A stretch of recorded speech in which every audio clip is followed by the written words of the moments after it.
Welcome guys to a new episode of QuickEase on PowerDrift. Obviously behind us is the new Tata Curvv. We're going to take you through the car very quickly, but briefly as we do with QuickEase, quick video. This one is the EV. Let's start with the EV. Let's get the camera behind people. Okay, so obviously brand new design language, and of course it is a coupe SUV. This one is accessorized slightly. So it has some nice little faux carbon fiber on the bottom here. It's not the standard car, but anyways, coupe body line as I mentioned. This is a coupe SUV, but we're gonna go inside and see what kind of space it has, because a lot of people have showcased that as a concern to us. People think that it's not going to be very spacious. I think otherwise. Quick spec here, 500 liters of boot space. That is massive, and almost 1,000 liters if you fold the seats flat. We're just going to wait for somebody to pop out. In the meanwhile, let me sort of go through the design language. We've seen this design language on the Nexon and the Punch. This is going to go, of course, more and more. We're going to see more of this on other cars from Tata Motors in the near future as well. See it up. But again, this one is the electric version, the Curvv EV, as you can see with the green plate. So it has some design changes from the standard ICE version, which I will show you in a little bit. So you have this sort of more flatter grille. There are some spaces to cool down certain parts, but otherwise it is a little more smoother than what the Curvv ICE is. Apart from that, the basic design language stays pretty much the same. You do get massive 18-inch wheels with sort of aero caps on it, sort of accents on it. Some people might again not like it. I think it looks rather cool. It does also help get the heat out, and it also helps with aerodynamics of the Curvv EV, which, as we know, on an EV is very important, because more aerodynamic car means a little bit more range, and a little bit more range might be the difference between you stopping in the middle of the road and making it to your next charge point. Again, 215/55 section tires, R18 obviously, and these are low rolling resistance tires, so they're going to be sort of nice in terms of overall range efficiency and stuff like that. We've also found that changing a tire does change the range on certain cars. Okay, let's go to the back. Before we actually do go to the back, let's have a look at this. This is the sort of molded in door handle, as we've seen on the likes of the XUV 700. There's a little lit up space, little lit up thing in this, which obviously when we saw the concepts a few weeks ago we did not see, but this is quite cool. The sort of nice little guiding points in the car, just to sort of showcase where the handle is. It's a nice little touch, I think, on it. We're going to wait just very briefly for the gentleman to get finished with his little PDC inside, and we're going to come and do that. In the meanwhile, now the back is clear, we can actually show you the back. Okay, a couple of things that I really want to point out, as I pointed out with the concept cars as well. I really like the way this is done, the sort of twin bubble sort of shape. It reminds me of Zagato cars, although this is nothing to do with Zagato. Also, this one again has slight accessorized bits, so this is an accessory. You can also get a spoiler here. This is an accessory add-on as well. I think it looks rather cool, especially on this sort of EV version with these carbon fiber bits. I think it looks really premium, and they're not cheaply done. It's nice looking faux carbon. It is a printed piece of plastic. It is not actual carbon fiber, but it looks nice. So if you're actually getting one, consider maybe getting this. Again, coupe styling, which means you do get a sloping boot line as compared to, say, a normal conventional boot. Let me see if I can find where the boot release is. Can I swipe it with my leg? Maybe. It does have gesture control, but I think this car has been locked, so we can't really see where the boot release is. Oh, there we go. Now, it is electronic, so we'll let it open. There we go. There we go. Now, as you can see, huge boot. Look at this, massive space, and really deep as well. So it's not super deep. It's about, say, about 5 or 6 inches deep. The loading bay is a little bit high, but overall, I mean, there is a massive amount of space here. Huge amounts of space. In fact, it looks almost larger than what the Creta or some of its rivals get. And electronic tailgate. Again, as I've said, this is a little more premium of an offering.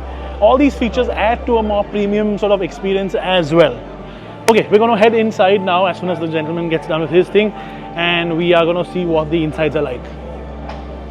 Okay, let's talk about the way the insides are. Now, first and foremost, you get powered driver's seats, which is great because I like to sit way down low in the seat. Okay, you also get a new screen, massive screen, and You get a completely digital instrument cluster as well. Now, a lot of people hate this little thing in the steering wheel, this little lit up thing. I really like the way it looks. I'm just going to be honest.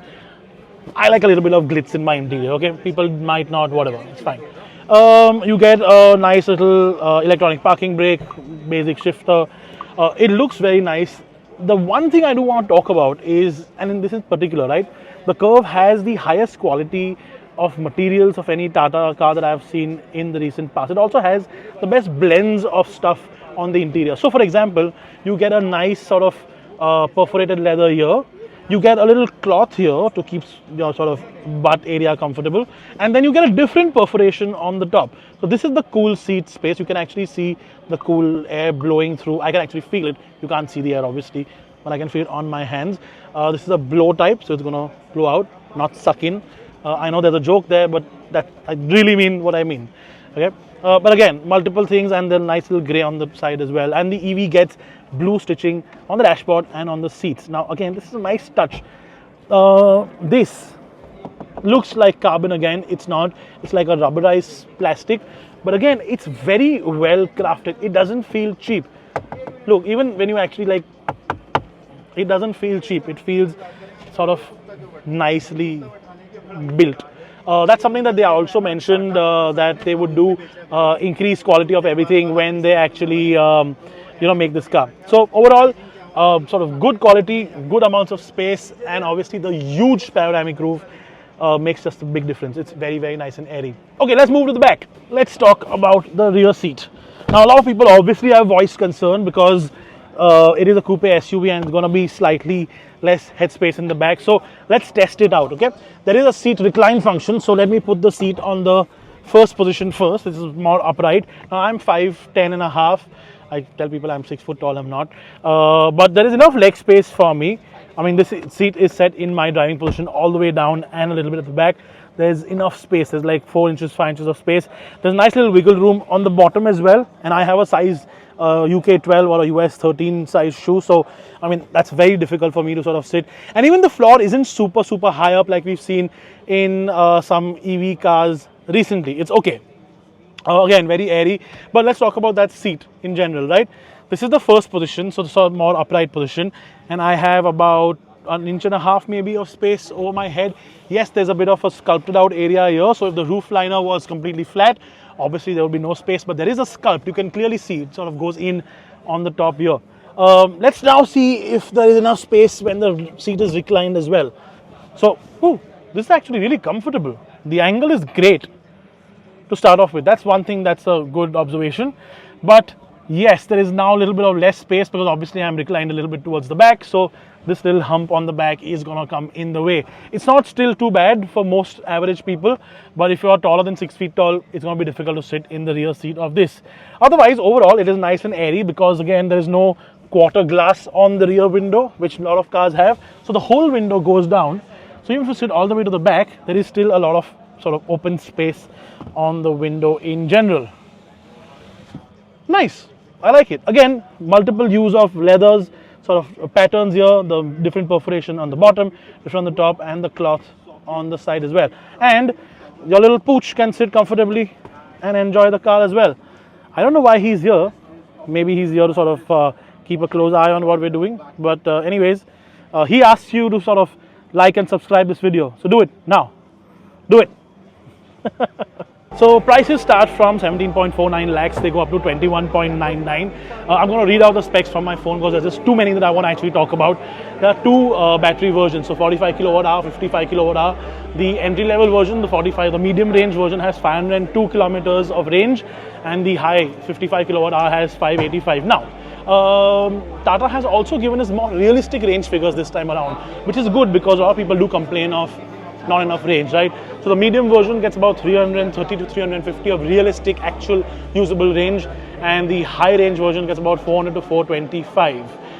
It also has 190 mm of ground clearance, which is good because if it is an SUV, you do want ground clearance. People do complain about that. And it has water wading depth of 450 millimeters. Pertinent, especially considering the fact that we've had floods literally across the whole country right now. I know it's a sad reality of things in India, but 450 mm decently good. Plus, of course, electric, so you can manage to go through a lot of water. What else? Right, 500 liters of boot space, we already mentioned that. And if you fold it flat, almost 980 liters of boot space, massive.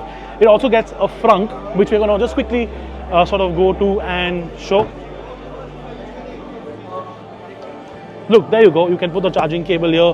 You can put little knickknacks here. And remember, this is locked in, so it is sort of much safer than say leaving stuff in the boot.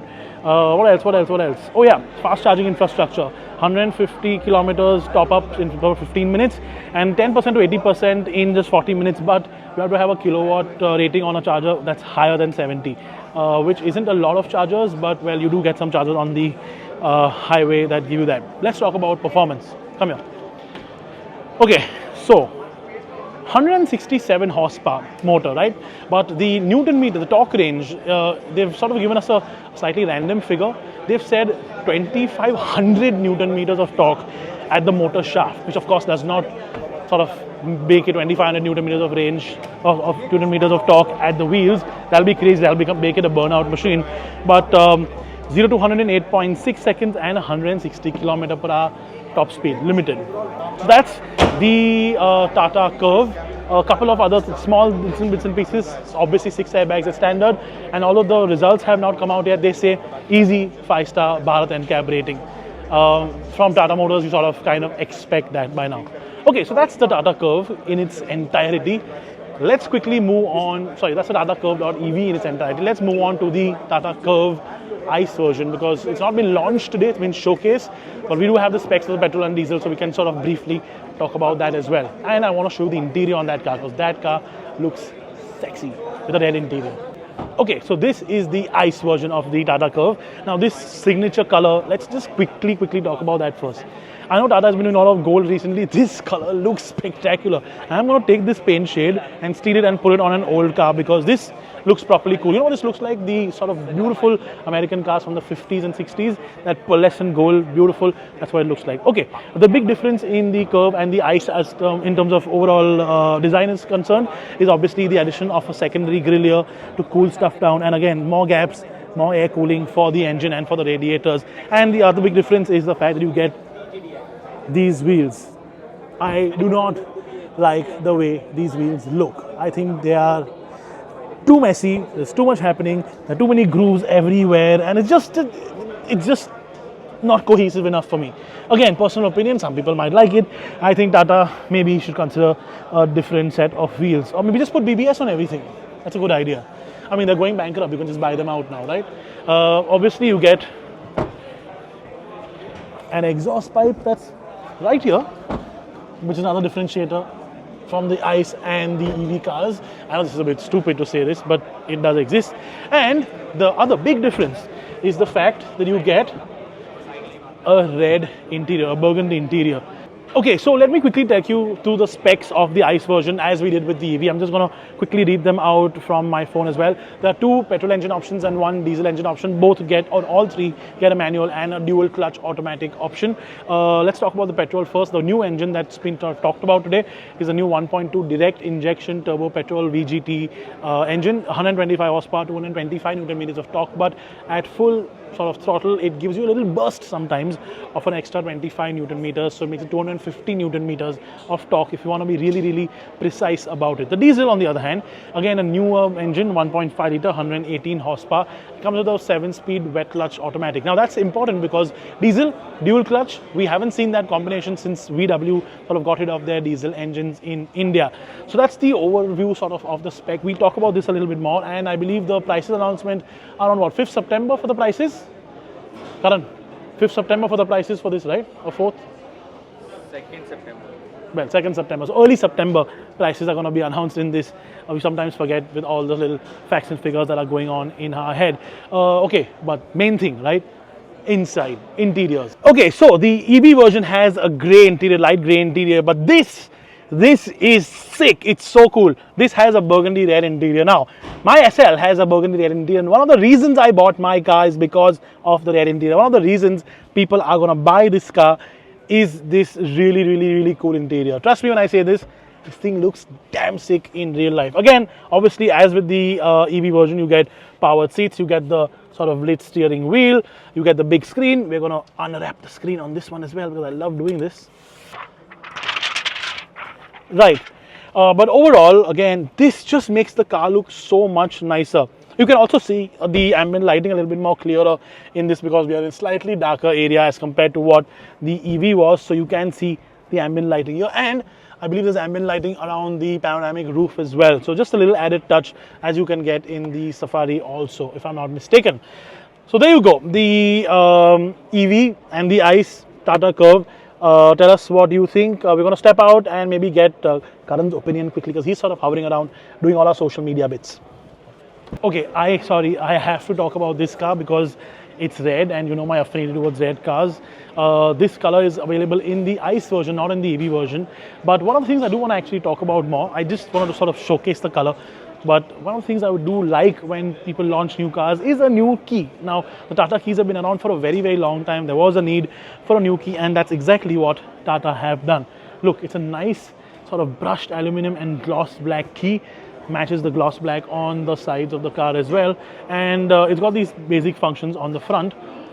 But it's such a clean unit. Look, overall, it looks much nicer, much cleaner as a unit as compared to what it used to be. And of course, it has a little sort of emergency key on the top as well. But again, this is a good thing, right? New key, always nice. Now let's find Karan. Okay, so there you have it. That's the Tata Curvv. We've shown you both the ICE and the EV versions. Let's quickly grab Karan and ask Bro, him why are you stretching my what he t-shirt? thinks about the Curvv. What do you think about the Curvv? I think it looks nice. Nice, cool. Looks good. We've caught him off guard. Okay, but basically that's the new Curvv. It is the 5th SUV in the Tata range. There are more coming. There is one more coming next year, which is going to be on the same platform. We'll have the drive for you soon, so stay tuned for that. But for now, that there, Curvv EV, behind you, Curvv ICE. Like, subscribe, all of that stuff, comments, right? I know people might not like the way it looks, but trust me, it is a lifestyle product. I don't think they're going to do massive numbers as they're doing with the Punch and the Nexon, but again, very, very cool car. There you go.